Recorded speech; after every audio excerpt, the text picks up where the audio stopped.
श्वेता वर्मा, आप देख रहे हैं सी न्यूज पर वक्त है न्यूज बुलेटिन का। आइए नजर डालते हैं न्यूज बुलेटिन पर। बाराबंकी पुलिस की गिरफ्त में खड़े इन दोनों अपराधियों का नाम आनंद सिंह और जितेंद्र सिंह है। ये दोनों युवक थाना सुबेहा इलाके में लूट और दबंगई के लिए प्रसिद्ध हैं और इनकी धमक इतनी है कि इनके जुर्म की गवाही देने के लिए कोई सामने नहीं आता है। इसलिए लूट और दबंगई के कई मुकदमे होने के बावजूद ये पुलिस की पकड़ से दूर है। पुलिस की अगर माने तो 28 अगस्त को इन दोनों ने शाह आलम नाम के शख्स से उसकी लग्जरी 4 पहिया वाहन और उसका मोबाइल फोन लूट कर फरार हो गए थे।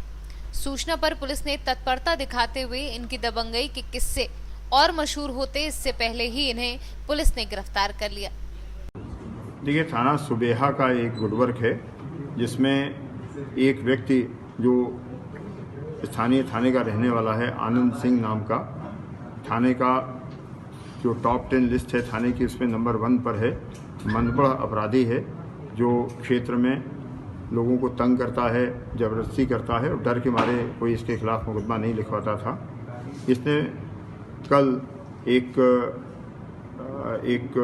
28 तारीख को ये सूचना मिली कि शाह आलम नाम के एक व्यक्ति जो अपनी पत्नी के साथ अपने घर जा रहा था, उसकी 4 पहिया गाड़ी टीवी रोककर इसने ओवरटेक करके रोकी, उनको जबरन उतार दिया, उनकी चाबी छीन ली, उन्हें 2-4 हाथ मारे और फिर अपने एक अन्य साथी के साथ ये गाड़ी लेकर फरार हो गया। इसकी सूचना जैसे ही थाना सुबेहा पर मिली, इंस्पेक्टर सुबेहा ने तत्काल इस पर कार्रवाई की, मुख्यालय से मदद मांगी सर्विलांस टीम की और घेराबंदी करके इस व्यक्ति को पकड़ लिया गया है। गाड़ी बरामद हो गई है और इसके बारे में ये भी मालूम पड़ा है कि पूर्व में भी ये निरीह लोगों को, सामान्य लोगों की गाड़ियां छीन कर ले जाता था। 2 पहिया 4 पहिया गाड़ी 3-4 दिन चलाया, दे दिया। अन्य जनपदों में भी इस तरह की शिकायत है। इसके खिलाफ थाना सुबेहा और आसपास के जनपदों में गंभीर धाराओं के मुकदमे पंजीकृत हैं। ये अय्याश किस्म का व्यक्ति है, इसके खर्चे बढ़े हुए हैं और उसको पूरा करने के लिए इस तरह की हरकतें करता है। इस कड़ी कार्रवाई के लिए मैं सुबेहा थानाध्यक्ष और उनकी टीम को बधाई देता हूं और गुडवर्क के लिए 5,000 रुपये पुरस्कार की घोषणा करता हूं। बाराबंकी से सीनू संवाददाता हयातुर रहमान की रिपोर्ट। जौनपुर रामपुर थाना क्षेत्र में रविवार की दोपहर 1:30 बजे के करीब गोपालपुर दुबाने के पास गढ़वा हेमराजपुर गांव में 3 युवकों के गहरे पानी में चले जाने के कारण डूबने से मौत हो गई। वहीं घर वालों का रो रो कर बुरा हाल है। गांव वालों के भी आंसू रुक नहीं रहे हैं। अभी तक किसी की भी लाश बरामद नहीं की गई है। आज दिनांक 30/8/20 को दिन में लगभग 1 बजे से 1:30 बजे के बीच में गढ़वा हेमराज थाना रामपुर के 3 बच्चे, नीलेश नाफ दयाशंकर, उम्र इसकी लगभग 18 वर्ष है, दूसरा विशाल नाफ रमाशंकर कल्लू जो लगभग 17 साल का, और विकास नाफ रमाशंकर खंझारी, इसकी उम्र लगभग 18 साल है। ये बच्चे दिल्ली में रहते थे, लॉकडाउन में घर पे आए हुए थे। आज इसके चाचा भी वहाँ पर उमाशंकर जो कि मौके पर मौजूद थे, उनके मना करने के बाद भी ये राम घाट दुबान पर स्नान कर रहे थे, जिसमें एक बच्चे विकास का पैर विशाल का पैर फिसल गया। उसको बचाने के लिए दोनों बच्चे भी आगे बढ़े और तीनों डूब गए। अभी तक इनकी लाश नहीं बरामद हुई है। पुलिस फोर्स मौके पर मौजूद है, उसको ढूंढने का प्रयास किया जा रहा है। जौनपुर से सीनू संवाददाता ब्रजेश सिंह कौशिक की रिपोर्ट। कौशाम्बी सैनी थाना क्षेत्र के अजुआ के वार्ड नंबर 8 गांधीनगर निवासी शेष कुमार पुत्र मिश्रलाल साहू भोत्रे के एक विद्यालय में सहायक अध्यापक हैं।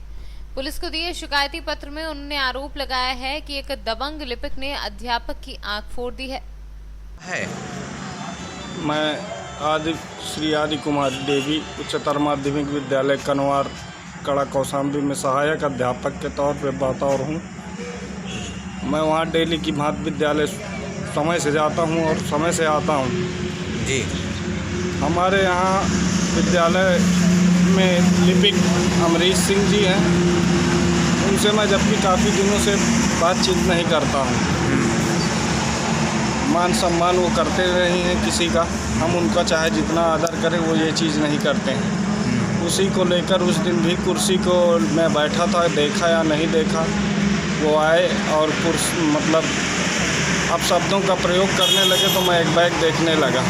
फिर उन्होंने अपने भाई को बुला के जो शैलेंद्र सिंह उर्फ सीलू सिंह नाम है उनका, पैतृक गांव है उनका यहीं पे, और वो आए और उनके भाई कट्टा लेके आए जो है, दोनों ने मुझे प्राणघातक हमला किया, जिसमें मेरी आँख या मेरे मान सम्मान का बीच फील्ड में अपमान हुआ है और जान से मारने की धमकी दी गई कि आना अभी स्कूल में तुम रहोगे या ये रहेगा। मैं सहमा हुआ। हम कुछ आपने इसकी सूचना कहाँ दिया है? मैंने इसकी सूचना आज थाना सैनी में दिया है। अच्छा अच्छा। आपका नाम क्या है? मेरा नाम शेष कुमार साहू है। किस पद पे आप काम कर रहे हैं वहाँ? मैं सहायक अध्यापक हूँ। कहाँ? श्री आदि कुमारी देवी उच्चतर माध्यमिक विद्यालय कनवार कला में। कौशाम्बी से सीनियर संवाददाता अल्ताफ अहमद की रिपोर्ट। पुलिस अधीक्षक कुशीनगर विनोद कुमार मिश्रा के निर्देशन पर अपर पुलिस अधीक्षक के पर्यवेक्षण में एवं क्षेत्राधिकारी खड्डा के नेतृत्व में अवैध शराब विक्रय निष्कर्षण परिवहन के विरुद्ध चलाए जा रहे अभियान के क्रम में थाना नेबुआ नौरंगिया पुलिस व आबकारी की संयुक्त टीम द्वारा ग्राम रायपुर भैसाही के पास से मुखबिर की सूचना पर दबिश दी गई और एक अभियुक्त को गिरफ्तार कर लिया गया है। नकली शराब बनाने वाले रैकेट का पर्दाफाश किया गया है। इस रैकेट की सूचना प्राप्त होने पर पुलिस द्वारा वहां रेड की गई तो एक अभियुक्त की गिरफ्तारी की गई है।